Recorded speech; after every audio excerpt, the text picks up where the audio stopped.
यम यम वापि स्मरण भावम त्यजत्यन्ते कलेवरम। भगवत गीता में भगवान कहते हैं कि हे पार्थ, मनुष्य अपनी ही चेतना के द्वारा अपने नए जीवन का चुनाव करता है।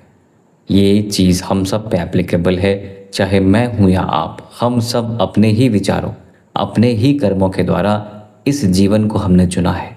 जो सुख है, जो दुख है, जो पाप है, जो पुण्य है, वो हमने चुना है।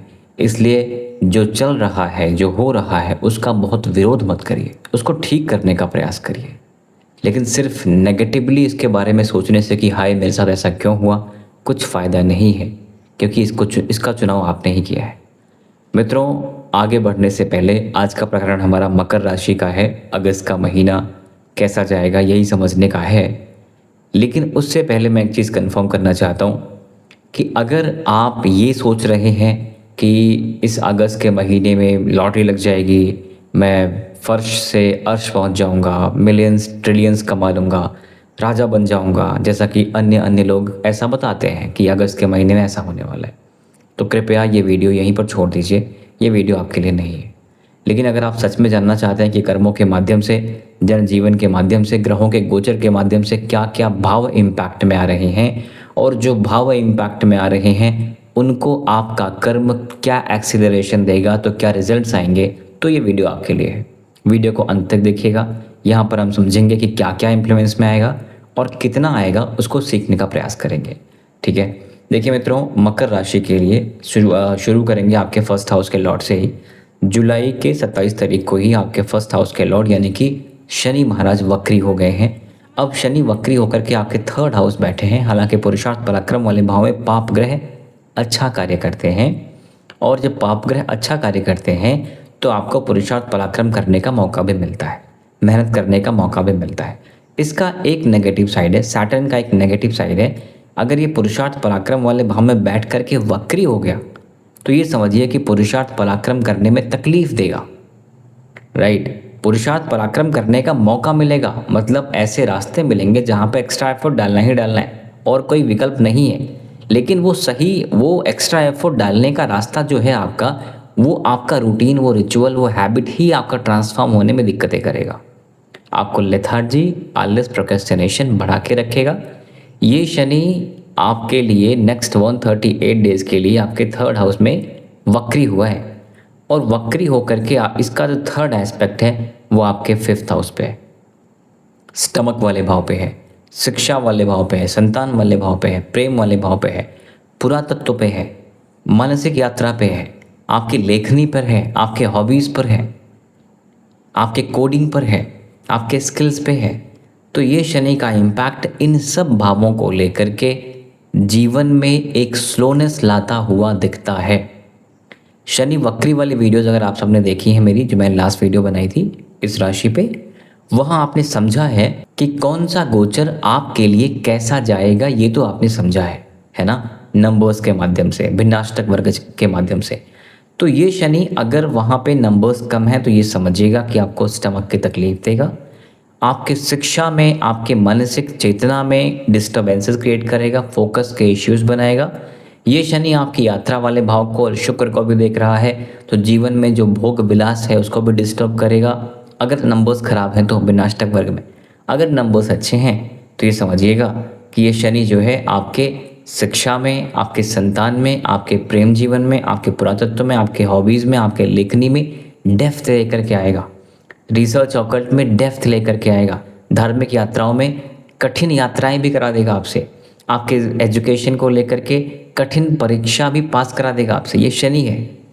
अगर आपको ये समझना है कि कैसे होगा, कहाँ देखना है, डिस्क्रिप्शन में वीडियो का लिंक दूंगा, आप जाके समझ सकते हैं कि भिन्नाष्टक वर्ग में चेक कहाँ करना है अपनी कुंडली से। क्योंकि जो बातें हम यहाँ पे करेंगे वो सबके लिए है, हर मकर राशि के लिए, लेकिन कुछ तो अलग होगा ना हर व्यक्ति का, तो वो आपको वहाँ पे जाके देख सकते हैं, जिससे आपको एक्यूरेसी मिल जाएगी कि कोई भी गोचर कैसा जा रहा है।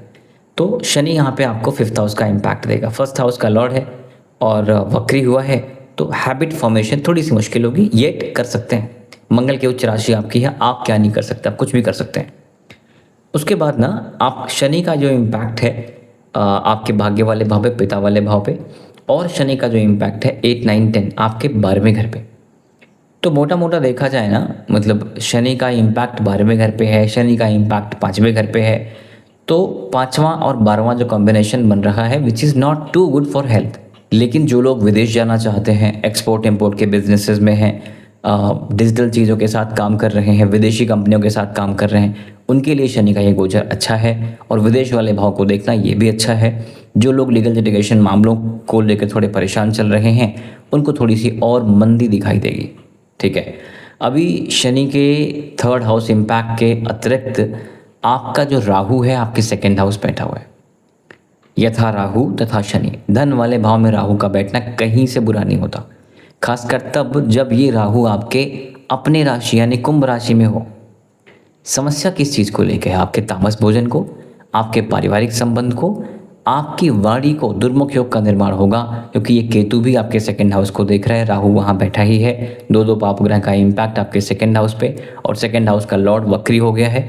तो यहाँ पर वाणी बहुत संभाल करके यूज़ करना है, या आप ये समझे मोटा मोटा कि चुप रहना है जहाँ व्यर्थ की चीज़ें बोली जा रही हों, या बहुत आवश्यक नहीं हो तो नहीं बोलना है। ठीक है, इस चीज़ का ध्यान दीजिएगा। आपके ये राहु का इम्पैक्ट आपकी नौकरी पर भी है। टेक्निकल एस्पेक्ट को लेके, कोडिंग एस्पेक्ट को लेके राहु बहुत अच्छा काम करता है। वहाँ मंगल पहले से बैठा हुआ है, शत्रुहंता योग बनाता है राहु और मंगल। हाँ, ये आपके 6th हाउस में है, तो आपको रोग रिपोर्ट को लेकर के, स्टमक के साथ साथ किडनी के स्टोन्स को लेकर भी थोड़ा केयरफुल रहना है। ऑब्वियसली हर व्यक्ति किडनी से परेशान तो नहीं हो जाएगा, लेकिन जिनको थोड़ी बहुत समस्या पहले से रही है वो ट्रिगर हो सकती है। It's as simple as that. ठीक है, 6th हाउस का जो मंगल है, आपको वाहन चलाते समय थोड़ा सावधान रहना चाहिए। ये मंगल आपके 12वें घर को देख रहा होगा, तो while driving, while riding, please be careful. Rahu Mangal की युति, मंगल के इंटेंट, जो इसका बेसिक इंटेंट है, इंटेंसिटी है, उसमें एक्सेलरेशन देने का काम ये राहु करेगा। इसलिए कोशिश करिए अपने वर्क प्लेस पे और अपने ननिहाल में एटलीस्ट व्यर्थ का झगड़ा तो ना किया जाए। ठीक है, ये राहु मंगल मिल करके आपके 6th हाउस में जो पिशाच योग का निर्माण करेंगे, उससे आपको थोड़ा सा अवॉइड करना है, व्यर्थ का कलह अवॉइड करना है। राहु आपके अष्टम को देख रहा है, which is not too good, और ये भी हेल्थ के इश्यूज क्रिएट करेगा। ये राहु फिर आपके करियर वाले भाव को भी देख रहा है। कर्म क्षेत्र को राहु का देखना, नौकरी वाले भाव को राहु को देखना बुरा नहीं है, खासकर उनके लिए जिनका विदेश संबंधित काम कारोबार है, उनके लिए भी राहु यहाँ से बुरा नहीं कर रहा है। मोटा मोटा मैं राहु की बात बताऊँ तो आपके धन को लेकर राहु बुरा नहीं है। आपके भोजन में तामसिक इम्पैक्ट आ सकता है, उसको ध्यान दीजिएगा। मांस मदिरा किस लेवल पे जा रहा है उसका ध्यान दीजिएगा।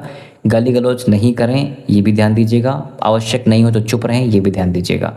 धन को लेके अच्छा है, आपके नौकरी को लेके अच्छा है, आपके शत्रुओं को लेके राहु अच्छा है, आपके कर्म क्षेत्र को लेके, मान सम्मान प्रतिष्ठा को लेके भी राहु अच्छा है। ठीक है, शनि की बात हम पहले कर चुके हैं। आगे बढ़ते हैं मंगल के गोचर पे। मंगल आपको इस महीने की शुरुआत में ही आपके 6th हाउस में आ जाएगा। अभी 6th हाउस में आकर के ये मंगल 1 2 3 4 आपके ट्रैवल को देखता है, शुक्र को देखता है। मंगल शुक्र को देख रहा है, इसलिए भोग विलास में भी, शुक्र आपका नीच का है, भोग विलास में थोड़ा सा ध्यान दीजिएगा। कोई भी लिमिट क्रॉस नहीं हो तो अच्छा रहेगा आपके लिए। दूर दराज की यात्राओं में भी केयरफुल ही जाइएगा। और ये मंगल का इम्पैक्ट आपके 12वें घर और पहले घर पे भी है। आपके स्वास्थ्य के ऊपर भी मंगल का इम्पैक्ट है। हालांकि मंगल की वो उच्च की राशि है, इसलिए बहुत इसका नेगेटिव इम्पैक्ट तो हम नहीं समझेंगे, लेकिन मंगल की 8वीं दृष्टि आपके 1st हाउस पे पड़ रही है। बीपी, कोलेस्ट्रॉल और रक्त विकार होने की संभावनाएं यहाँ से देखी जा सकती हैं। अगेन फिर वही प्रश्न, सबको नहीं होगा, है ना। आपके 7th हाउस में सूर्य, गुरु और बुध की युति हो रही है। बुध आपके लिए 5 अगस्त से मिल जाएंगे। गुरु महाराज पहले से वहीं पे हैं, और सूर्य देव जो हैं वो आ रहे हैं 17 अगस्त तक वहीं हैं। उसके बाद ये आगे बढ़ जाएंगे आपके अष्टम वाले भाव में। तो 17 अगस्त तक सूर्य वहाँ पर हो, गुरु के साथ हों और बुध के साथ हों, तो बिजनेस एस्पेक्ट को लेकर के आपकी लीडरशिप, एटीट्यूड, अप्रोच निकल करके आएगी। दाम्पत्य जीवन में थोड़ी अशुभता चीज़ें दिखेंगी यहाँ पे। पहली बात तो गुरु केंद्र में है, दूसरी बात गुरु केंद्र में है और जिस भाव पे बैठा हुआ है गुरु, उस भाव को लेके स्थान हानि करो जीवा। ठीक है, तो कोई ना कोई प्रॉब्लम आपके मैरिज लाइफ में करने की चेष्टा ये करता है। ठीक है, सूर्य है, अब अहंकार है, सूर्य ईगो है, और ये सेंसिटिव चीज़ों पे ईगो काम नहीं करता। बुध तो फिर भी ठीक है, हालांकि बुध भी शत्रुवत बिहेव करेगा, चंद्रमा की राशि है बुध, लेकिन फिर भी आप ये समझें कि वैवाहिक जीवन को लेकर के कोई बहुत विशेष इम्पैक्ट नहीं है। आपके विवाह वाले भाव के स्वामी चंद्रमा हैं, जो कि इस महीने में कई बार गोचर करेंगे, हर तीसरे दिन ही गोचर करेंगे, तो इसलिए हम उनकी चर्चा अभी नहीं कर रहे हैं। लेकिन फिर भी दाम्पत्य जीवन में अगर आप बैठ के कलह और ईगो कॉन्फ्लिक्ट को अवॉइड कर ले गए तो कोई खास समस्या यहाँ पर दिखेगी नहीं। सूर्य आपके फर्स्ट हाउस को देख रहा है, ऑब्वियसली गुड नेम फेम को लेके, पर्सनैलिटी को लेके अच्छा कार्य करेगा। गुरु भी फर्स्ट हाउस को देख रहा है, सूर्य गुरु की युति भी है, ये भी अपने आप में बड़े कमाल की चीज़ है। आगे बढ़ें तो अष्टम भाव में केतु बैठा हुआ है और ये केतु आपके 12वें भाव को देखता है, वैराग्य को देखता है, मुक्ति को देखता है, परिवार को देखता है और आपके घर, गाड़ी, पैसा, प्लॉट, फ्लैट, सुख समृद्धि को भी देखता है। ये समय में ऐसा नहीं है कि आप गाड़ी नहीं खरीद सकते, ऐसा नहीं है कि आप खरीदोगे नहीं, आप सब करोगे, घर बनाओगे, गाड़ी बनाओगे, पैसा बनाओगे, कोई दिक्कत वहाँ पे नहीं है। दिक्कत असली ये है आप ये सब कुछ करने के बाद भी उन भावों को, उन चीज़ों को एंजॉय नहीं कर पाएंगे, मोह भंग हो जाएगा, मन नहीं लगेगा। इस तरह के सिचुएशंस ये केतु यहाँ से क्रिएट कर रहा है। ये केतु आपके 12वें भाव को भी देख रहा है, तो आपके स्थान परिवर्तन के भी हो गए। जो लोग अपने जन्म स्थान से दूर रहना चाह रहे होंगे उनके लिए केतु अच्छा कार्य करेगा। ये अलग बात है कि मन का थोड़ा सा भटकाव रहेगा, नींद की समस्या रहेगी, ये समस्या आपको केतु दे रहा है, 12वें केतु देख रहा है, ठीक है। दुर्भाग्य से ये केतु अभी आपके लिए दिसंबर के फर्स्ट वीक तक वहीं पर है और तब तक ये आपको इम्पैक्ट देगा, है ना। तो इस एक चीज़ का हमें ज़रूर ध्यान रखना होगा। अगर स्थान परिवर्तन करना चाहें तो बिल्कुल कर लीजिए। शुक्र महाराज जो कि कुंडली में आपके पंचमेश भी होते हैं और कर्मेश भी होते हैं, अब ये भाग्य वाले भाव में बैठे हैं। देखिए, किसी भी ग्रह का भाग्य वाले भाव में बैठना बुरा नहीं है, अच्छा है, लेकिन जब भाग्य वाले भाव में एक नीच का ग्रह बैठा हो तो ये समझिए कि भाग्य पे बहुत रिलाई नहीं कर सकते, खासकर तब जब ये भाग्य का स्वामी भाग्येश बहुत अच्छी कंडीशन में नहीं हो, ठीक है। तो हमें इस एक चीज़ का ध्यान रखना होगा कि कर्म के माध्यम से, क्योंकि कर्म वाले भाव का स्वामी भाग्य में आया है, कर्म के माध्यम से ही हम हमारे भाग्य का दरवाज़ा खोल सकते हैं। कर्मेश भाग्य में जाके बैठा तो कर्म के माध्यम से भाग, ठीक है। और आगे बढ़ें तो ये शुक्र जब नीच का हो जाएगा, आपके प्रेम वाले भाव का स्वामी नीच का हो जाएगा, तो प्रेम जीवन को लेकर के थोड़ी समस्या हो सकती है। आपके भोग विलास, इच्छाओं, कामनाओं को लेकर थोड़ी समस्या हो सकती है। इसलिए हमें ये ध्यान रखना है कि हमारी मर्यादा क्या है, हमारी लिमिटेशंस क्या है, किसी भी संबंध को लेकर के हमारी लिमिटेशंस क्या हैं, इसका ज़रूर ध्यान रखिए। प्रेम जीवन को लेकर के थोड़ी यात्रा भी होती हुई दिखती है। खैर, यात्रा बुरी नहीं है। आपके लाभ वाले भाव के स्वामी, आपके लाभ वाले भाव के स्वामी प्लस आपके घर, गाड़ी, पैसा, प्लॉट, फ्लैट वाले भाव के स्वामी 6th हाउस गए हैं। पहली बात तो यहाँ कोई भी चीज़ खरीदनी या बेचनी हो, खासकर घर, गाड़ी, प्लॉट, फ्लैट, इस तरह की चीज़ें, तो एक बार रजिस्ट्री उसकी ज़रूर चेक करवा लीजिएगा, या मतलब खरीदनी हो तो, कि कहीं कोई स्कैम तो नहीं हो रहा आपके साथ, क्योंकि आपके प्रॉपर्टी को लेकर यहाँ पर झगड़े और लीगल लिटिगेशन मामलों के संकेत भी दिखाई देते हैं। इस चीज़ का हमें ध्यान रखिएगा। लाभ वाले भाव का स्वामी 6th हाउस में आया तो कर्ज मुक्ति के योग भी ये बनाएगा, रोग रिपो ऋण से समस्याओं के निजात पाने के योग भी ये बनाएगा। ऑब्वियसली कितना आपको रिलीफ मिल जाएगा, कितनी पॉजिटिविटी मिल जाएगी, ये डिपेंड करता है कि किस तरह की सिचुएशन में आप चल रहे हो। किसी व्यक्ति को कैंसर हो गया एग्जाम्पल के लिए, अभी वो चाह रहा है कि ये मंगल आया अब मेरा कैंसर ठीक हो जाए। मंगल तो सिर्फ 45 डेज़ के लिए वहाँ पे आया हुआ है ना, और कैंसर तो 45 डेज़ में आपका कीमो नहीं हो पाता।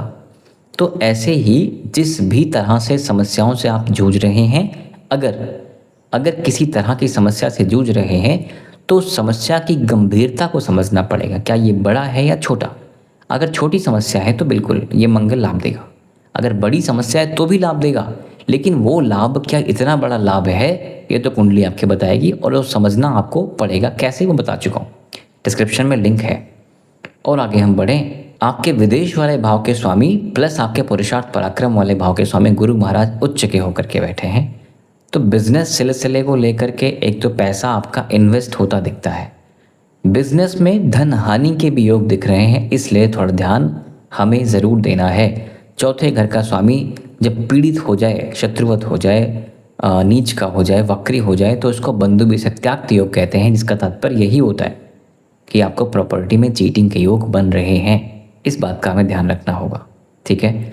तो बिजनेस पार्टनरशिप में भी किन टर्म्स पे आप पार्टनरशिप कर रहे हैं, इस चीज़ का भी हमें ध्यान रखना होगा।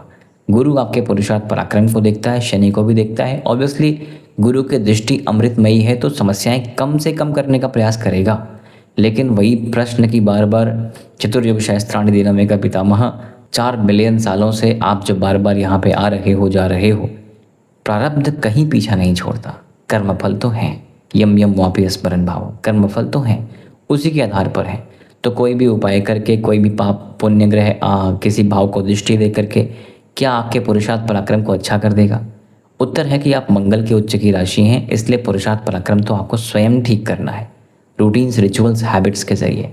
गुरु की दृष्टि पड़ने से, गुरु एक भारी ग्रह है, पुरुषार्थ पराक्रम के लिए गुरु बहुत अच्छा कार्य नहीं करता, लेथार्जी, आलस में बढ़ावा देता है।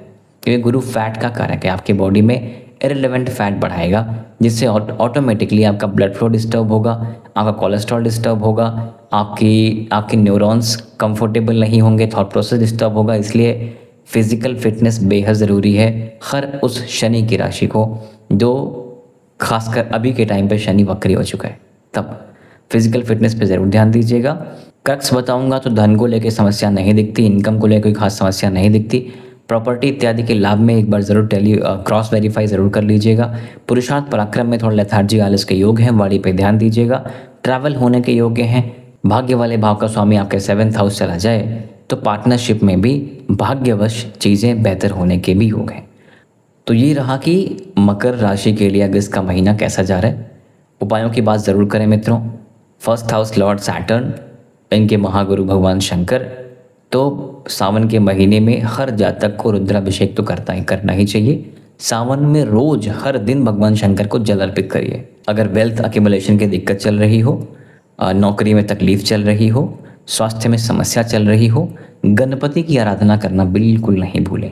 गरीबों बेजुबानों में मदद करते रहें। शनिवार के दिन दोपहर के बाद कुछ चैरिटी अवश्य कर दें, जिसके भी योग्य आप हो रहे हैं। कर्म क्षेत्र को लेकर के भाग्य वाले भाव में कर्म का मालिक आया, इसलिए बहुत चिंता नहीं करनी, चीज़ें ठीक होंगी। पुरुषार्थ पराक्रम का सहारा है, तो कर्म करने से पीछे मत हटिएगा। All right, so that's it for now मित्रों। आपके सपोर्ट के लिए बहुत बहुत धन्यवाद। Thank you very much. नमस्कार, जय श्री राम।